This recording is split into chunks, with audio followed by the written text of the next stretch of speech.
Bishop Barron, one of the great hallmarks of your evangelical work has been to respond to the culture's suspicion of morality and truth by choosing to lead with beauty. Right. While this approach has been fruitful, there are still many who insist that beauty is not only subjective, but the most subjective of the three transcendentals, the good, the true, and the beautiful. So how can Catholics make a case for the objectivity of beauty in a culture awash with relativism, and one that even seems to celebrate ugliness? Yeah, no, I get all that. And as you know, I've said in our postmodern culture, there's such skepticism about the true and the good. You know, here's what you should know, here's how you should act. So I've suggested start with the third transcendental of the beautiful, which just look at this beautiful thing and let it draw you into its power. But on the subjectivism thing, to me, the beautiful is just as objective as the true and the good. When you see, okay, 2 + 2 = 4, and you understand that relationship and you get it, that has a power over you. That has an objective hold on you. That's self-evident, seems to me. Or like when you say, here's what Maximilian Kolbe did at Auschwitz, and you say, by God, that was morally praiseworthy. That's something morally right. It's never a matter of like your private opinion, like, I'm really fond of Maximilian Kolbe. I think he's great, but maybe you don't, and that's up to you. No, it has a power over you. It rearranges your subjectivity. And I think the beautiful is exactly the same thing. The truly beautiful, not just the pretty or the subjectively satisfying, but the truly beautiful, the Sistine Ceiling or Beethoven's 7th Symphony or something that, it's how impossibly trivial it would be to say, listen to Beethoven's 7th Symphony and say, yeah, I don't like it. Or, it's not really my cup of tea. And your laughter, it gives away the game. That's the point, that there's something so objectively powerful about that it rearranges you. You don't sit in judgment on the beautiful, it judges you. So that's why I would resist any attempt to subjectivize or relativize the beautiful. It has the same status as the other two transcendentals. And then it leads you, as the other two do, toward the source, right? So you see, this is as old as Plato, and it comes right through the Western tradition, that you see the beautiful object or person or face, and then it leads you by a steady progress.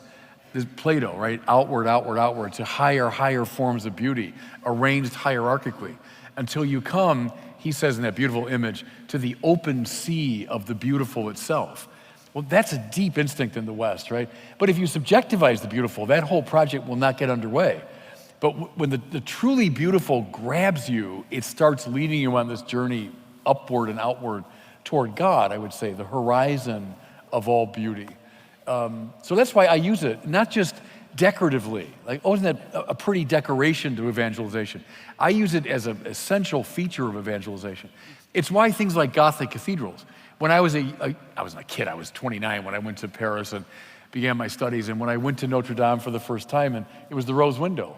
As a Jungian, you appreciate all of the archetypal quality, the mandalic quality of that. But what was it about that rose window that just sent me on this adventure? And I talk about rose windows in Gothic churches all the time to this day. It's because the Platonic thing kicked in. I saw this beautiful thing and it sent me on this trajectory. So that's why I think it's every bit as objective as the good and the true. I wonder three things about that quickly. Yeah. One is that I think beauty is a burning bush. Right? It's something that calls to us, and it's something out of which God can speak. Right. Okay? The next thing is maybe we shouldn't use objective, maybe we should use transcendent.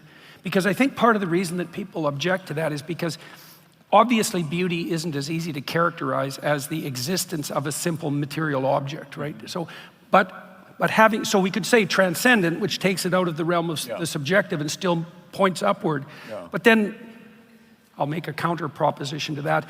I did a paper at Harvard with a couple of my students. We produced a measurement device, a questionnaire, as it happens, to assess people's lifetime creative production. And then we wanted to look at the relationship between various personality traits and their intelligence and their creative ability in relationship to their lifetime creative production.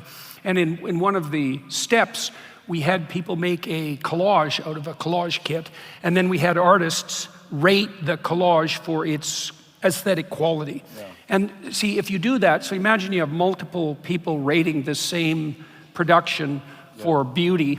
Then you can calculate how tightly related the ratings are. If there's something that you could identify reliably as beauty, then a collage that one artist rated as beautiful would be much more likely to be rated by the other artists as beautiful, and vice versa. The ugly ones would fall to the bottom. And the inter-rater reliability across the judgments of beauty was extremely high.